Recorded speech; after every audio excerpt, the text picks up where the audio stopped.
The Morgan Wells House is architecturally significant as a typical example of the large, elegant Italianate-style house found in Quincy in the middle of the 19th century. Edward Wells, owner of a cooperage firm, built this grand Italianate-style house into an earlier structure in 1860. J.D. Norwood, a pork packer, built the original structure to the rear or north wing of the house in 1858.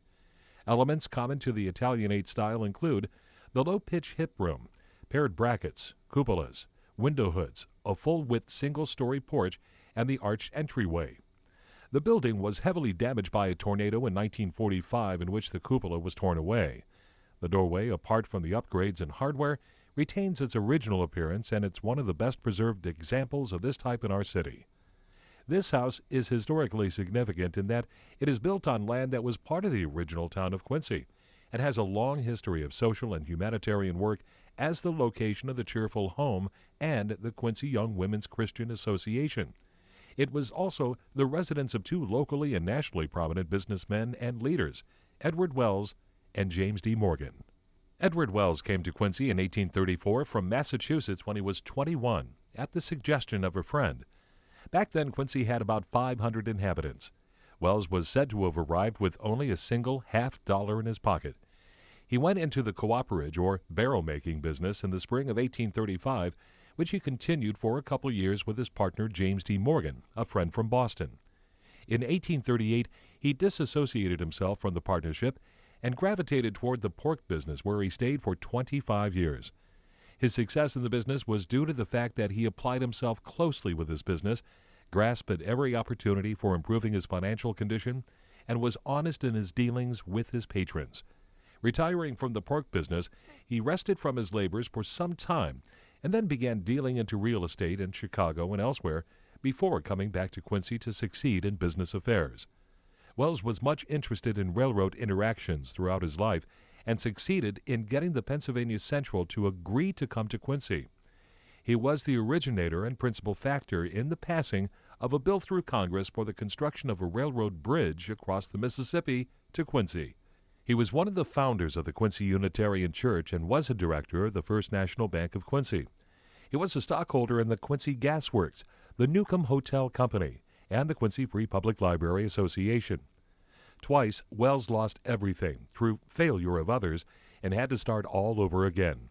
Due to congestion of the lungs, Mr. Wells died at his home in 1892. James D. Morgan was born in Boston in 1810. His first wife died, so he married Harriet Evans, the sister of the Edward Wells wife. During the Civil War, Morgan was commissioned a lieutenant colonel. He became a distinguished Civil War soldier, and his actions were said to have saved the day for Sherman's army at Bentonville, North Carolina, on march to the sea. He returned to Quincy after the war in 1865 and spent the rest of his life active in civic and business affairs.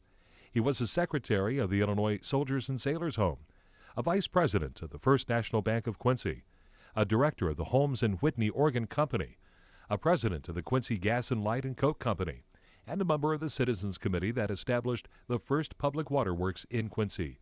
He was instrumental in establishing the Empire Theater, and which at one time was Quincy's finest theaters.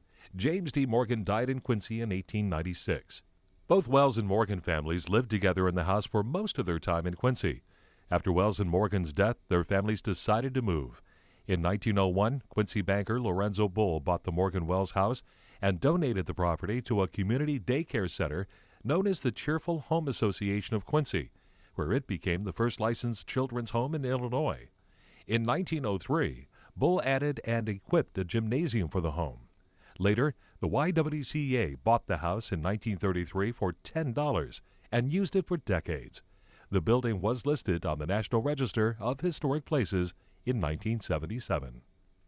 This Historic Quincy Business District podcast was produced by WGEM. Special thanks to the Gardner-Denver Museum of Architecture and Design, the Historical Society of Quincy and Adams County, and Quincy Preserves for providing information. For more information, you can visit www.downtownquincy.com or walk to the HQBD office at 128 North 5th Street. I'm WGEM's Rich Kane.